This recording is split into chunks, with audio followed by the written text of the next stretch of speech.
নমস্কার বন্ধুরা, আর গরম খাবার চ্যানেলে আপনাদের সবাইকে স্বাগত জানাই। বন্ধুরা, আজকে মসুর ডাল দিয়ে খুব সুন্দর একটা শাক রান্না করে দেখাবো। আর এই রেসিপিটা কিন্তু দুর্দান্ত স্বাদের হয় আর ভীষণ সুস্বাদু। এই শাক একবার খেলে কিন্তু আপনারা বারবার খেতে ইচ্ছে করবে। এই শাকটা বন্ধুরা আপনারা হয়তো পরিচিত, অনেক পরিচিত, কিন্তু এই শাকের নাম আমরা ঢেঁকি শাক বলে থাকি। এই শাকটা এভাবে কিন্তু গুঁড়াটা ফেলে দেব। শাকগুলি কিন্তু আস্ত ভালো করে আগে থেকে ধুয়ে নিতে হবে, তারপর কিন্তু এইভাবে কুচি করে কেটে নিতে হবে।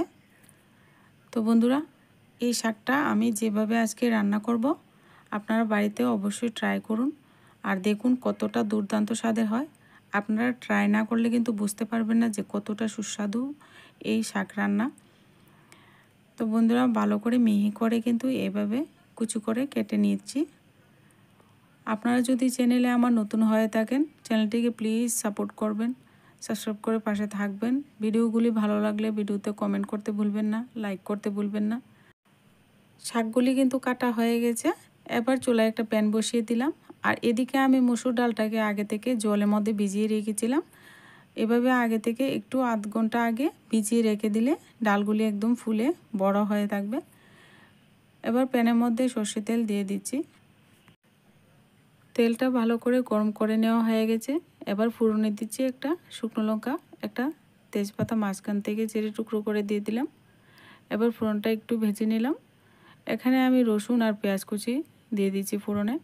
আর শাকের মধ্যে রসুনের পরিমাণটা একটু বেশি দিলে খেতেও দুর্দান্ত লাগবে।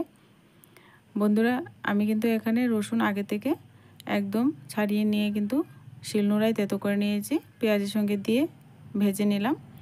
কাঁচা লঙ্কা চেরা দিয়ে দিলাম। শাকের মধ্যে কিন্তু কাঁচা লঙ্কা ছেঁড়াটা ভীষণ ভালো লাগে, অবশ্যই দেওয়ার চেষ্টা করবেন। আগে থেকে ভিজিয়ে রাখা মসুর ডালটা দিয়ে দিলাম। দিয়ে এবার মসুর ডালটাকে ভালো করে নেড়ে চেড়ে ভেজে নেব ফোড়নের মধ্যে। এভাবে মসুর ডালটা ভেজে নিলে শাকের মধ্যে খুব সুন্দর একটা মসুর ডালের সেন্ট হয়। এখানে আমি ভাজা জিরা ধনে গুঁড়ো দিয়ে দিলাম, হলুদ গুঁড়ো দিয়ে দিলাম। এখানে শুকনো লঙ্কা দিতে হবে না, যেহেতু আমি কাঁচা লঙ্কা চেরা ব্যবহার করেছি। এবার ডালগুলিকে কিছুক্ষণ কিন্তু ভেজে নেব। কিছুক্ষণ ভেজে নেওয়ার পর শাকগুলিকে দিয়ে দিচ্ছি। শাকগুলি একদম নরম কচি শাক, এখানে কিন্তু কোনো রকম জল দেওয়ার কোনো প্রয়োজন নেই। শাকটা ডেকে ডেকে আমি রান্না করব। শাকের মধ্যে যে জল আছে সেই জলটা দিয়ে কিন্তু শাকটাকে সুন্দর করে রান্না করব।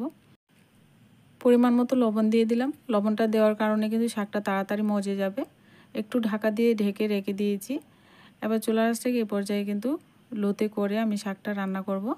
একটু পর পর ঢেকে দেব, আবার একটু পর পর ঢাকনা উঠিয়ে এইভাবে নাড়াচাড়া করতে থাকবো। আর কিছুক্ষণ পর দেখবেন শাকটা একেবারে মজে গেছে। তো বন্ধুরা, দেখুন শাকটা নাড়াচাড়া করতে করতে কতটা মজে গেছে। তো এইভাবে কিন্তু শাকটা নেড়েচেড়ে কিন্তু রান্না করতে হবে। আর ধৈর্য সহকারে এইভাবে যদি শাক রান্না করেন, এক শাকেই কিন্তু আপনার দুপুরের ভাত হয়ে যাবে। তো বন্ধুরা, এইভাবে অবশ্যই বাড়িতে শাকটা রান্না করুন, দেখুন কেমন লাগে। ভালো লাগলে কমেন্ট করতে ভুলবেন না, ভিডিওতে লাইক করবেন, কমেন্ট করবেন, চ্যানেলটি বন্ধুরা সাবস্ক্রাইব করবেন। তো এইভাবে নাড়াচাড়া করতে করতে একটা সময় দেখবেন শাকগুলি একদম ঝরঝরে হয়ে গেছে। আর এখানে দেখুন ডালগুলি কত সুন্দর একদম মিশে গেছে। ডালগুলি ভিজিয়ে রাখার কারণে কিন্তু একেবারেই শাকের সঙ্গে মিলে গেছে। তো এই পর্যায়ে কিন্তু আমার শাকটা সম্পূর্ণ রেডি বন্ধুরা, দেখুন ভাজা ভাজা হয়ে গেছে। এবার কিন্তু চুলা থেকে নামিয়ে পরিবেশন করে নেব। আর শাকটা দেখুন কতটা লোভনীয় আর কতটা সুন্দর হয়েছে। এই ঢেঁকি শাক রেসিপিটা যদি ভালো লাগে বন্ধুরা, চ্যানেলের পাশে থাকবেন। এবার দেখুন ঝরঝরে শাক আমি পরিবেশন করে নিচ্ছি। আজকে ভিডিওটা বন্ধুরা এ পর্যন্তই। দেখা হচ্ছে নেক্সট ভিডিওতে।